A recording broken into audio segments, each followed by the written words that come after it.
Olá, meus amigos, tudo bem? Para quem não me conhece, meu nome é Diego, sou um dos facilitadores da primeira turma do ESD, da Fraternidade Espírita Candeia de Maria, e estou aqui na missão hoje de fazer a nossa aula, o roteiro 8, que é intitulada Relações no Além-Túmulo, Simpatias e Antipatias.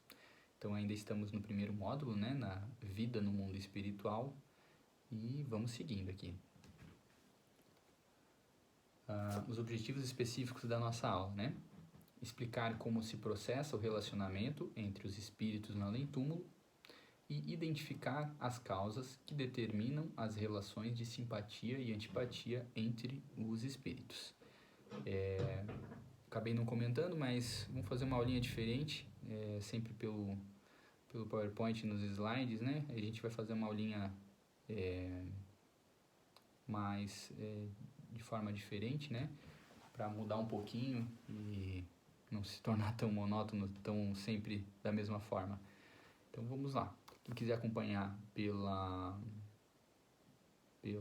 apostila, quiser lendo aí junto, ou vamos acompanhando pela minha leitura aqui. Então vamos para os nossos subsídios. Allan Kardec indaga aos instrutores da humanidade se os espíritos das diferentes ordens se acham misturados uns com os outros. Então pergunta aqui se estão todos misturados lá, E os benfeitores esclarecem assim: eles se veem, mas se distinguem uns dos outros. Evitam-se ou se aproximam conforme a simpatia ou a antipatia que reciprocamente uns inspiram aos outros, tal qual sucede entre vós. Acontece lá da mesma forma como aqui, Aqui nós temos grupos afins, pessoas que nós simpatizamos, que nós convivemos, que nós gostamos, e nós nos vemos mais. Então, do lado de lá é basicamente da mesma forma, Então, alguns se ajuntam, se agrupam, outros se evitam. Então, é meio que como se fosse um espelho, de lá.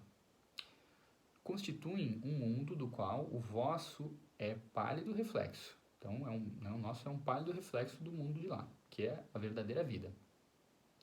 Os da mesma categoria se reúnem por uma espécie de afinidade e formam grupos ou famílias, unidos pelos laços da simpatia e pelos fins a que visam. Então, essa simpatia entre os espíritos do lado de lá, que vão formar esses grupos, essas famílias, e de acordo também com os fins que eles visam, Então, os espíritos bons, pelo desejo de fazerem o bem, e os maus pelo de fazerem o mal, pela vergonha de suas faltas e pela necessidade de se acharem entre os que lhes assemelham. Tal uma grande cidade, onde os homens de todas as classes e de todas as condições se veem e encontram sem se confundirem, onde as sociedades se formam pela analogia dos gostos, onde a virtude e o vício se acotovelam. Note-se que nem todos os espíritos têm acesso a esses diferentes grupos ou sociedades. Então vamos ver aqui, Assim é que os bons podem ir a toda parte e assim deve ser, para que possam influir sobre os maus. Aqui então o que diz? Que a gente entende, Que os bons espíritos podem ir a toda parte. Logicamente que depende a escala evolutiva de cada espírito, o quão bom ele é, ou quanto mais evoluído ele está, ele vai poder ir para mais lugares. E um espírito de grau talvez não tão elevado, mas já sendo um espírito bom, vai poder ir para vários lugares, mas não para todos. E assim deve ser, como ele comenta aqui, para que possam influir sobre os maus, para poderem auxiliarem os maus espíritos, os espíritos, vamos colocar assim, ignorantes, que precisam achar o seu caminho, Então, assim, as regiões, porém, que os bons habitam, estão interditadas aos espíritos imperfeitos, a fim de que não as perturbem com suas paixões inferiores. O que a gente entende? Então, os bons podem ir a toda parte, até mesmo onde os maus estão, mas o contrário não. Então os maus espíritos não conseguem não conseguem chegar, né, nessas regiões habitadas pelos bons espíritos. Então, a fim de que não os perturbem, né, com suas paixões inferiores. Cabe desse modo aos bons espíritos combater as más inclinações dos outros, a fim de ajudá-los a subir. Então, uma das missões dos bons espíritos além de se evoluírem, é ajudarem, né, os seus próximos a evoluírem, né, os seus irmãos a evoluírem. É a sua missão. Para isso, exercem sobre os espíritos imperfeitos uma autoridade irresistível, porque alicerçada na superioridade moral. Então, essa autoridade irresistível, né, a gente pode até dar um exemplo. Quem viu o filme, né, do Divaldo, tem uma passagem que eles estão fazendo uma mesa e o espírito estava bem revoltado, e quando uma senhora que estava conversando, né, com esse espírito, ela tinha uma moral, né, ela não era uma pessoa estudada, né, letrada, que, enfim, fez várias faculdades, enfim, uma pessoa mais humilde, mais simples, mas tinha uma moral fora do comum, e deu uma aula para aquele espírito. O espírito, né, acabou se botando no seu lugar, vamos colocar assim, entendendo o que ela falou, e começou até a enxergar por outro lado. Então é uma passagem bem interessante. Vamos seguindo aqui. Ó. Os espíritos se comunicam entre si pelo fluido universal, que estabelece entre eles constante intercâmbio, uma vez que é o veículo de transmissão dos seus pensamentos, como para nós o ar é o meio pelo qual se propaga o som. Então o fluido universal é o fluido, né, que estamos imersos e que o pensamento se transmite, né, tal qual esse exemplo que fala sobre o som, né, que se propaga pelo ar. Constitui esse fluido uma espécie de telégrafo universal, que liga todos os mundos e permite que os espíritos se correspondam de um mundo para outro. Então esse fluido não está só no planeta Terra ou em outros planetas, eles estão, né, no universo inteiro. Essa a razão por que os espíritos não podem reciprocamente dissimular os seus pensamentos, particularmente os espíritos imperfeitos em relação aos espíritos superiores, uma vez que para estes tudo é patente. Aqui então a gente vê que, né, os espíritos não conseguem esconder os seus pensamentos, ainda mais, né, particularmente os espíritos imperfeitos em relação aos espíritos superiores. Então não existe, não tem como um espírito inferior tentar enganar ou esconder esses pensamentos no espírito que está mais evoluído, porque eles conseguem de alguma forma captar e entender, né, o que se passa. Além da simpatia geral, fundamentada na semelhança entre eles existente, os espíritos se ligam uns aos outros por afeições particulares, tal como sucede entre os encarnados, sendo, porém, mais forte o laço afetivo no plano espiritual, uma vez que não se acha exposto às vicissitudes das paixões. Aqui então, gente, o que a gente vê? Que essa ligação, né, entre os espíritos o laço vai ser muito mais forte no plano espiritual, né, entre espíritos, né, entre pessoas, muito mais forte no plano espiritual do que aqui na esfera carnal, né, no plano material, porque ele não se acha exposto, né, a essas vicissitudes das paixões. A gente vai ver um pouquinho mais embaixo aqui que ele explica melhor. A simpatia que atrai um espírito para outro resulta da perfeita concordância de seus pendores e instintos. Se um tivesse que completar o outro, perderia a sua individualidade. Né? Então, o que a gente vê aqui, cada espírito é único, né? Mas não fomos feitos um para completar o outro, né? Todos nós temos que evoluir e chegar na perfeição. Então, cada um vai ter que ser se completar, né? Logicamente que um auxilia o outro, mas nosso objetivo é nos melhorarmos para sermos pessoas melhores e chegar à perfeição moral, que é um dos objetivos, né? Então, isso é importante para a gente saber, né?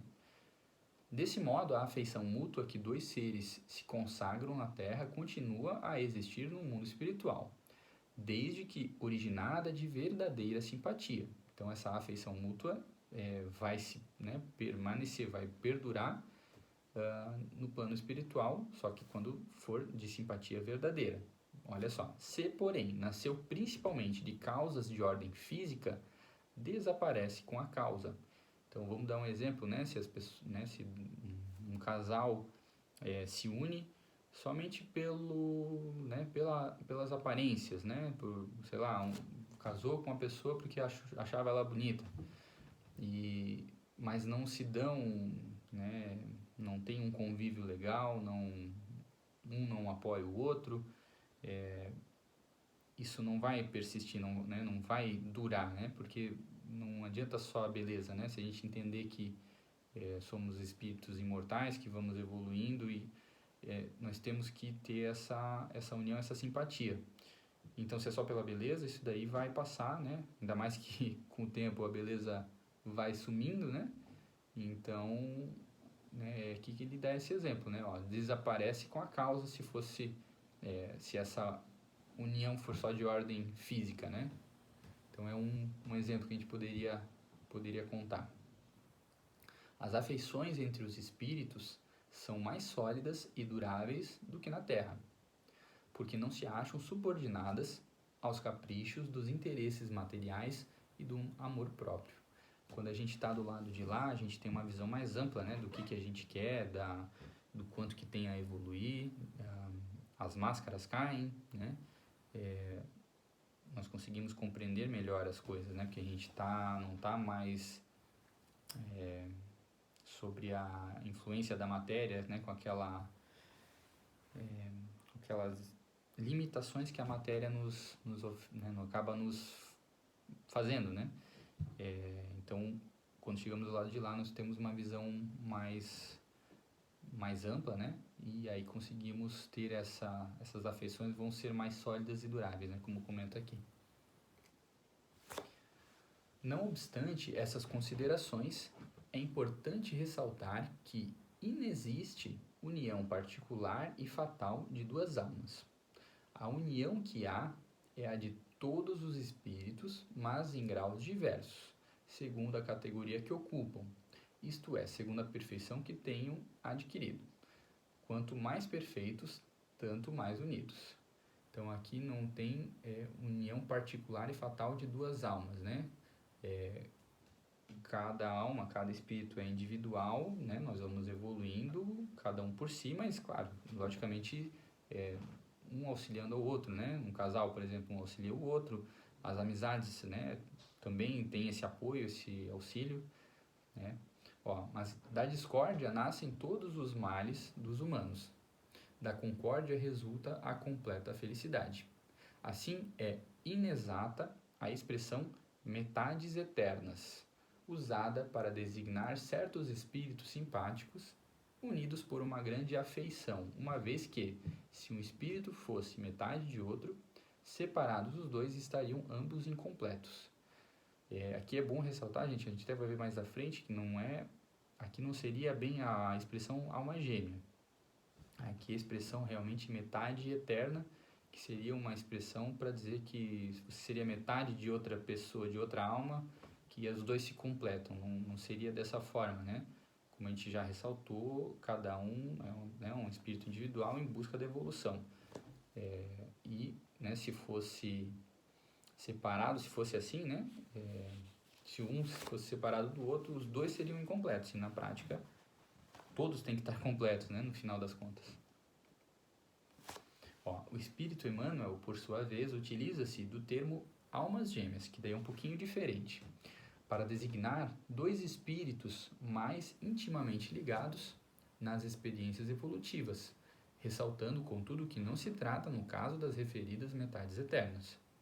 E acrescenta que o amor das almas gêmeas não constitui restrição ao amor universal, porquanto, atingida a culminância evolutiva, todas as expressões afetivas se irmanam na conquista do amor divino. O amor das almas gêmeas, em suma, é aquele que o espírito um dia sentirá pela humanidade inteira. Né? Então aqui a gente vê que existem as almas gêmeas, né, que são espíritos, né, de experiências evolutivas ligados, né, que às vezes já estão vindo de várias encarnações juntos, que já tem uma afinidade muito grande. Isso sim, né, poderíamos botar como um termo que é correto. Agora aquelas metades eternas que não. Então, ressaltando aqui, né, o amor das almas gêmeas, que é um amor muito grande, né? Quando você tem um espírito afim, né, de várias encarnações, você vai ter uma afinidade, um amor muito grande por esse espírito. Qual que é a moral da história, né? Quando a gente chegar na nossa evolução moral, quando chegarmos na nossa perfeição moral, né? A gente vai sentir esse amor que sentiria por uma alma gêmea, mas por toda a humanidade, por todos os irmãos, né? E isso ainda estamos bem longe de acontecer, mas talvez né, quem a gente pode dar um exemplo disso seria Jesus, né, que amou a todos, né, e deu um exemplo de vida, né, que serve como modelo para a gente e vai servir por muitos e muitos anos, né. Voltando aqui para o nosso texto. Por outro lado, podem os espíritos ser imperfeitos, sentir recíproca antipatia e mesmo ódio. Esses sentimentos são consequência das relações de inimizade do passado. Então a gente vê que nem tudo são flores, né? Existem companheiros de jornada que são simpáticos, né? Que você tem um amor profundo, mas também existem inimigos de jornada, né? Então essa antipatia, esse ódio pode vir de algumas encarnações. Eu falei pode, né? Não que vai ser, né? Mas vamos ler aqui mais um pouquinho. Esses sentimentos são consequências das relações de inimizade do passado. A lembrança dos atos maus praticados durante a existência corpórea induz os espíritos a se afastarem uns dos outros, constituindo-se, assim, obstáculo a que entre eles reine simpatia. Essa animosidade se mantém enquanto não se purificam. Então, essa antipatia pode existir de vidas passadas, pode ser também que não seja de vidas passadas. Às vezes você pode ter uma antipatia com alguém que não seja de vidas passadas, pode ser dessa mesmo, você está tendo uma antipatia, né, nessa encarnação. Então não necessariamente quando você não gosta de alguém né, pode se afirmar que é de vida passada, mas pode ser. Então essa animosidade, essa antipatia entre eles, né, enquanto se for de trauma passado, de encarnações passadas não resolvidas, enquanto não perdoar o outro, essa animosidade acaba persistindo, né, e vai se levando. Então isso é muito importante. Tem um exemplo do livro Nosso Lar, que o André Luiz, ele lá no mundo, no plano espiritual, ele, não dá um spoiler, né, mas vamos lá, ele vê um espírito, né, que estava lá também do lado de lá, que eles tiveram uma desavença, né, em vida, né. O André Luiz deu alguma desavença de cobrança eu acredito que, pelo que eu me lembro, ele estava devendo para o pai do André Luiz e, né, ele acabou pedindo mais prazo, enfim, ele não tinha condições de fazer o pagamento daquela dívida e eles acabaram executando a ação judicial lá para cobrar dele. Ele acabou perdendo uma parte material lá, uma quantidade bem grande ali, acabou, acho que, tendo que vender muitas coisas e André Luiz e o pai dele foram bem implacáveis, assim, acabaram não vendo o lado deles, né, e não tentaram auxiliar eles, acabaram meio que prejudicando dessa forma. E ele tinha essa antipatia com esse espírito, né? E aí ali ele dá um exemplo que ele estava com o pé atrás, né? E aí, pô, tá ali no plano espiritual, ele tá pra, enfim, tá com os sentidos mais amplos, né? Ele tá com uma compreensão melhor. Um outro espírito, né, falou para ele, então vai lá, pede desculpas, vai lá e, né, tenta te redimir com ele para não ficar com essa antipatia, com essa animosidade. E aí no fim ele foi lá, não pensou duas vezes, foi lá, conversou com ele, pediu desculpas, né? E no fim ele falou, não, tudo bem, a gente merecia passar por aquela situação, que a gente daí aprendeu. Então no fim ele achou um lado positivo daquela situação ruim que aconteceu. E no fim os dois se deram bem, né? E acabou cada um seguindo para um lado, mas o André Luiz tirou um peso assim dos ombros que foi bem legal assim nessa parte da história, né? Dessa parte do livro. Então só um exemplo, né? Que é muito importante a gente não ficar carregando esses pesos, essas desavenças, né? Porque querendo ou não é uma parte ruim que a gente acaba carregando, é uma cruz que a gente talvez carregue e que nos prejudica, né?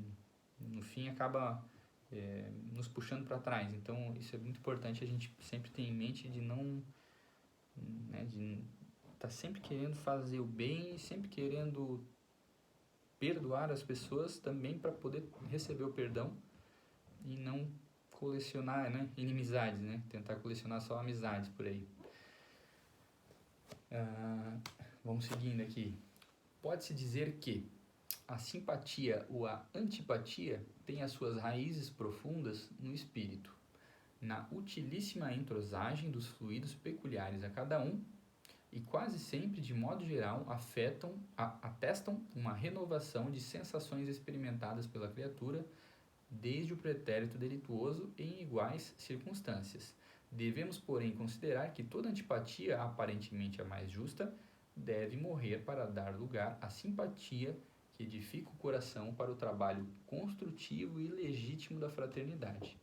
Então aqui ele ressalta, né, o que eu acabei de falar. Devemos considerar que toda antipatia, por mais que seja a mais justa, né, entre aspas, né, então, não gosto dessa pessoa porque ele me fez um mal, mas por mais justo que possa ser que eu não gosto dessa pessoa, o que é o certo, né? Essa antipatia deve morrer para dar lugar à simpatia. Então a gente tem que ou perdoar ou pedir perdão, né? Porque essa culpa ou enfim, essas desavenças que a gente levar com a gente só vai nos prejudicar, só vai prejudicar a nossa caminhada, sabe? Então a gente precisa pensar nisso, sabe? Pensar de forma que a gente consiga nos tornarmos pessoas melhores. E a gente não... isso com certeza não vai ajudar a gente, né? A evoluir. Isso porque o amor é uma força inexaurível. Renova-se sem cessar e enriquece ao mesmo tempo aquele que dá e aquele que recebe. Movidos pelo amor, os espíritos constituem também agrupamentos separados, famílias que se foram pouco a pouco formando através dos séculos pela comunidade das alegrias e das dores. Então, né, movidos pelo amor, esses espíritos, né, vão se formando agrupamentos, famílias, amigos, né, através dos séculos, através dessas diversas encarnações que nós temos na nossa grande vida, né? Essas famílias se fortalecem pela purificação e se perpetuam no mundo dos espíritos através das várias migrações da alma, das várias encarnações. Quem pode descrever os sentimentos ternos, íntimos que unem esses seres, as alegrias inefáveis nascidas da fusão das inteligências e das consciências, a união das almas sob o sorriso de Deus? Em suma, o amor é a lei própria da vida e, sob o seu domínio sagrado, todas as criaturas e todas as coisas se reúnem ao Criador, dentro do plano grandioso da unidade universal. Então, o amor é a lei do universo, né? A gente sabe que só a partir do amor, da caridade, que a gente vai ter como a gente progredir, a gente ser, né, um espírito melhor e termos cada vez mais alegria, né? Mais coisas boas na nossa vida, né? E menos sofrimentos, menos amarguras, né? A gente está indo para um planeta de regeneração, então a gente já está pulando esse estágio, né? Do provas e expiações. No caso, a gente vai começar a ter mais pessoas boas do que más nesse mundo, né? Ainda não é isso, mas é a tendência, essa seria a transição. Então a gente vai ter mais alegrias nas nossas vidas do que expiações, do que complicações, do que dificuldades. Então a gente tem que ter em mente, tem que ter busca a isso, né? Que, enfim, né? Acho que ninguém gosta de sofrer, né? A gente quer cada vez sentir mais alegria, prazer de viver. Então esse é o caminho que a gente vê que seria da lei de Deus, né? Toda vez que a gente se afasta da lei de Deus, a gente acaba sofrendo, né? De alguma forma.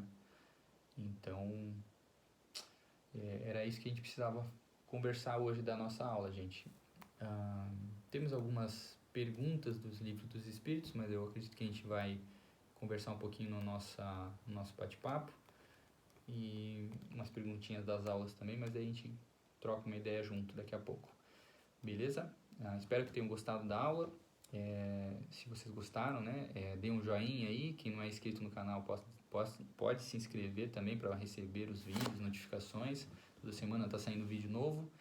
E até a próxima então. E aos alunos, bora pro chat. Valeu, gente. Um abraço, até mais.